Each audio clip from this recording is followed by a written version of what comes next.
आजको हावाले पनि यति धेरै आम खसेछन्, यत्रो यत्रो। साथै एउटा आम पाएँ मैले, मिठो छ।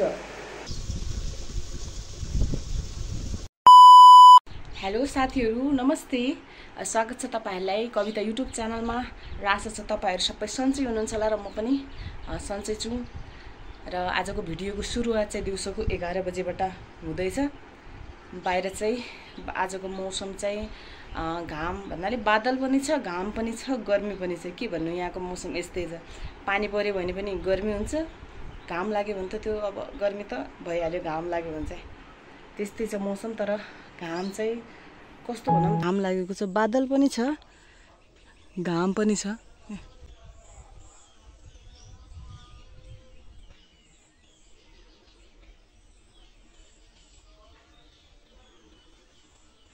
अब मैले चाहिँ खाना बनाउनु छ, किनकि 11 बजिसकेको छ, खाना पकाउने टाइम भइसक्यो। र आज चाहिँ अचार पनि बनाउनु छ आँपको। अस्ति हावाहुरी आएर, अस्ति कति दिन भइसक्यो, 3-4 दिन भयो, हावाहुरी यस्तो हावाहुरी आएर कति धेरै आम खस्यो। त्यसपछि आधी आम चाहिँ अब लालबुल बाँड्दै यताउता अब छरछिमेकमा बाँड्ने बेला बाँड्दाखेरि आधा आधा हल्का हल्का सबैलाई दिएर यति आम चाहिँ हामीले पनि काटेर राख्यौँ। हिजो सुकाएर, एक दिन सुकाएर हल्का बढी सुक्यो क्या, हल्दी लगाएर चाहिँ घाममा सुकाउन राखेको थियो। यो चाहिँ अचार बनाउनु छ, यो चाहिँ हाल्नु छ, यो चाहिँ म अहिले बनाउँछु अचार। यहाँ चाहिँ मैले तरकारी पनि काटेको छु, भिन्डी अनि फर्सीको मुन्टा, साग। यो चाहिँ मैले त्यहाँ लगाएको थिएँ नि त बारीमा, त्यहाँबाट टिपेर ल्याएर अहिले चाहिँ यो काटेर राखेको छु। यो चाहिँ म तरकारी बनाउँछु अहिले, र अचार पनि बनाउनु छ। र अचार चाहिँ म त्यति धेरै मसला चाहिँ युज चाहिँ गर्दैन, खालि नर्मली अब त्यस्तै हो नि। अब हामी चाहिँ त्यस्तै नर्मलै बनाउँछौँ। त्यही जिरा धनिया मसलाहरूमा चाहिँ जिरा धनिया अनि तोरी अनि अचार मसला युज गरेर, अनि त्यही तोरीको तेलमा त्यही खुर्सानी गरेर यति मात्र हालेर चाहिँ नर्मली यसरी नै बनाउँछौँ हामी चाहिँ अचार। साथै एउटा आम पाएँ मैले, पाकेको छ, र यो टेस्टमा चाहिँ कस्तो छ खानामा आएर।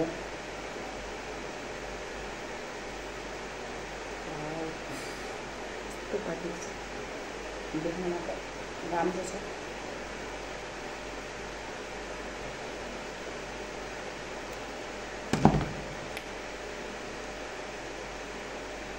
मिठो छ। यो चाहिँ म बाबुको लागि राखिदिन्छु।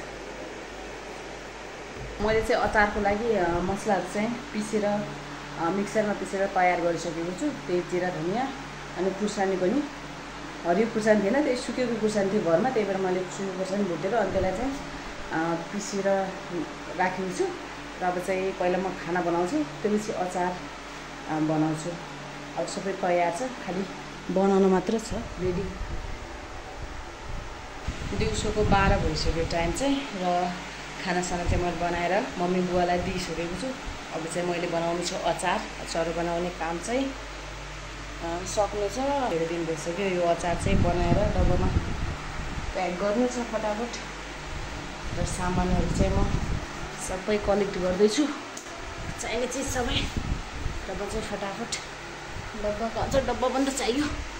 म चाहिँ अहिले मोलेर अहिले हालिदिन्छु डब्बामा। यो यत्रो डब्बा छ र यसमा। र म चाहिँ खासै त्यस्तो केही युज गर्दैन, आँप भयो, र यो चाहिँ जिरा धनिया अनि तोरी पनि मैले मिक्स गरेको छु एउटैमा। र यहाँ छ खुर्सानी चाहिँ मिक्सरमै छ, डब्बामा छ।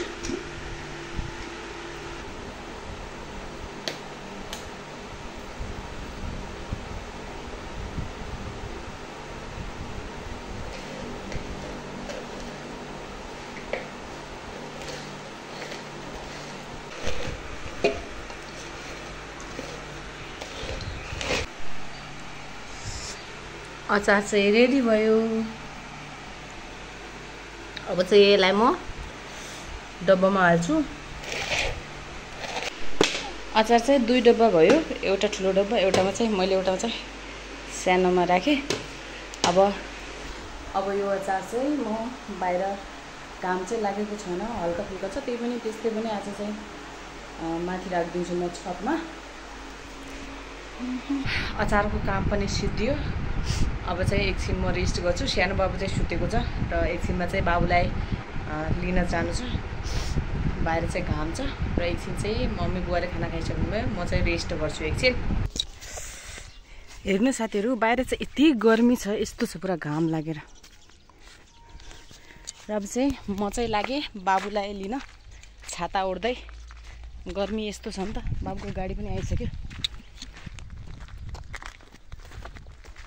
बाफ्रे यति गर्मी हुँदैछ, बाहिर निस्किएको पङ्खाबाट पुरा घमौरा भएर यस्तो हुँदैछ। घमौराले चिडचिड गरेर चिलाएर यस्तो हुँदैछ। बाबा हो, यो गर्मी कहिले जाला भएछ कि त पानी पर्दैन हुन्थ्यो नि, पानी पनि पर्दैन। बिहान बादल लाग्छ, बादल लागेको थियो बिहान चाहिँ, पानी चाहिँ पर्दैन।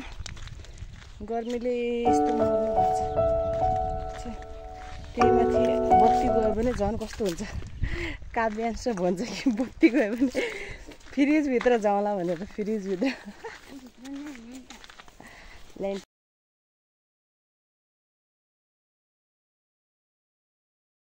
आज काव्यांशको लागि मैले फ्रिजमा के राखेको छु देखाउँछु। यहाँ छ आँप, अङ्गुर र यहाँ छ गन्नाको जुस।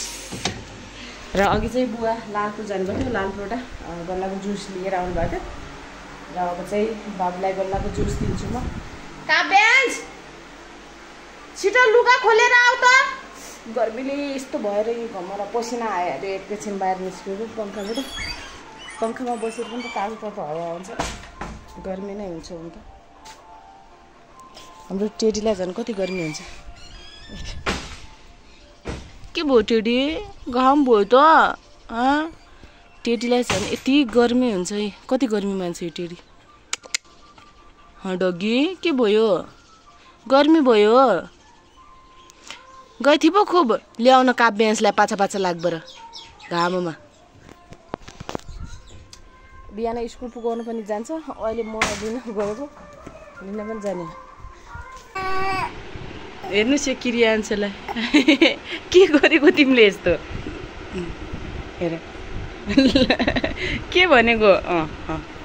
के गरेको ल, कपाल बाँधिदियो भने, यसको कपाल बान्यो भने रबर छबर फालिदिन्छ।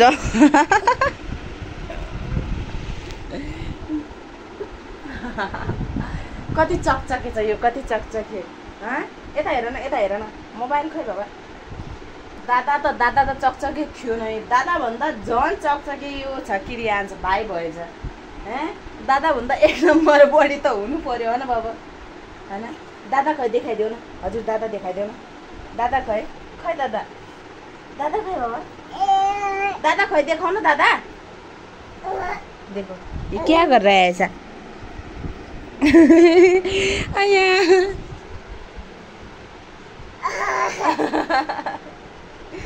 बोल्दैन, लाटो छ यो, लाटो छ। 2 वर्ष हुँदैछन्, बर्थडे आउँदैछ अब केही महिनामा। साउनी हो नि यो, साउनमा जन्मेको। ओ मामुलाई पिट्छ, अय्या बोल्दैन। म उता जा, बोल्दैन। अय्या मम्मी चिमोट्यो। टाइम चाहिँ 4:30 भइसकेको छ र मौसम पनि अहिले यस्तो हावा चल्दैछ। बादल चाहिँ आउँदैछ, हावा मात्र आउने हो कि हावाहुरी आउने हो कि पानी आउने हो थाहा छैन। तर अहिले चाहिँ पुरा यस्तो हावा चलिरहेको छ। बादल पुरै उताबाट कालो बादल भएर आएको छ। यता घाम चाहिँ बादलले छेकिसक्यो, हावा चल्दैछ। काब्यान्स यता बाछी चराउँदैछ होइन। फुल खान्थ्यो, जे खान्छ मैले लगाए फुल खान्थ्यो अरे। बाबु त्यो नगर, मैले त्यो गरे हो। आज चाहिँ मैले यहाँ चाहिँ खनेको थिएँ, यो चाहिँ तरकारी लगाउनु भनेर, भिन्डी बर्खामा हुने र मकै पनि लगाउला भनेर यति खने हो र। तर बिउ चाहिँ लिएर आएको छैन, बिउ ल्यायो भने चाहिँ यसमा लगाउँछ। पानी परे पनि फेरि कस्तो हुने यो अझ। यहाँ चाहिँ पुरै खन्नु चाहिँ यहाँ घाँस छ, बाछी यता चढ्दैछ र यति चाहिँ मैले यति मात्र खने। यहाँ मकै लगाउँछु र उता चाहिँ फुल लगाउँछु म उता चाहिँ। अब हामी काव्यांश र म खाँदैछौँ लिची। काव्यांशले होमवर्क फिनिस गरिसक्यो। कसले ल्याइदियो बाबु लिची? खुसी भइहाल्छ लिची।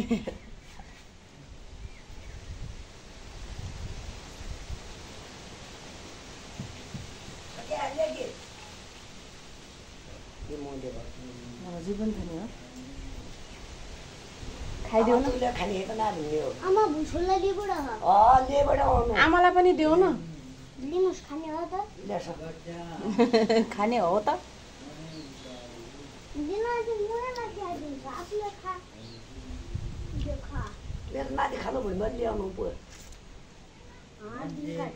दिनादिन मलाई क्या दिन्छौ, आफूले खाऊ अरे। हजुरले भन्नु पर्यो नि आमा लिनु खानु मामु ल खाऊ भनेपछि त खाने हो। फेरि त हामी त हजुरको लागि राखे हुन्छ।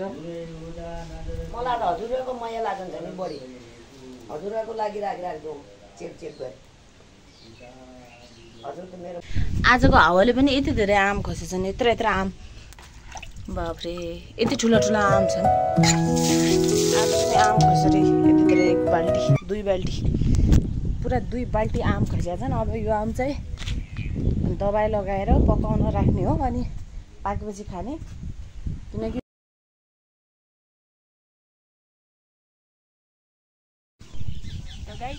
घाँसको भारी आयो। आपने तो कभी देखा नहीं होगा।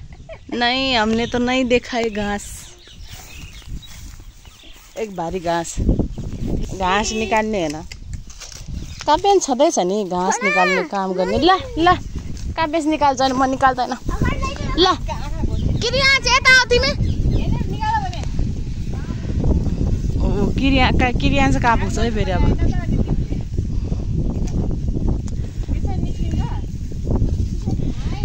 निकाल्या त हेर ढङ्ग।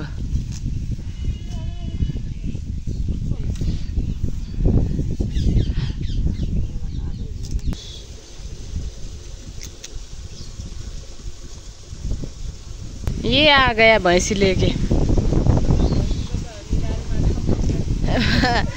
भैंसी त पुरै माटै माटो भइहाल्छ। काव्यांशको भैंसी आज त सेम काव्यांश जसै भइहाल्छ। साथीहरू 7 बजिसकेको छ साँझको र अब चाहिँ खाना पकाउने टाइम भइसक्यो र म चाहिँ फटाफट खाना बनाउँछु। अब तपाईहरुलाई मेरो भिडियो कस्तो लाग्यो, तपाईहरुलाई मेरो भिडियो मन परेमा लाइक कमेन्ट शेयर गरिदिनु होला र मेरो च्यानललाई सब्स्क्राइब पनि गरिदिनु होला साथीहरू। आजको लागि यति नै, बाइ बाइ।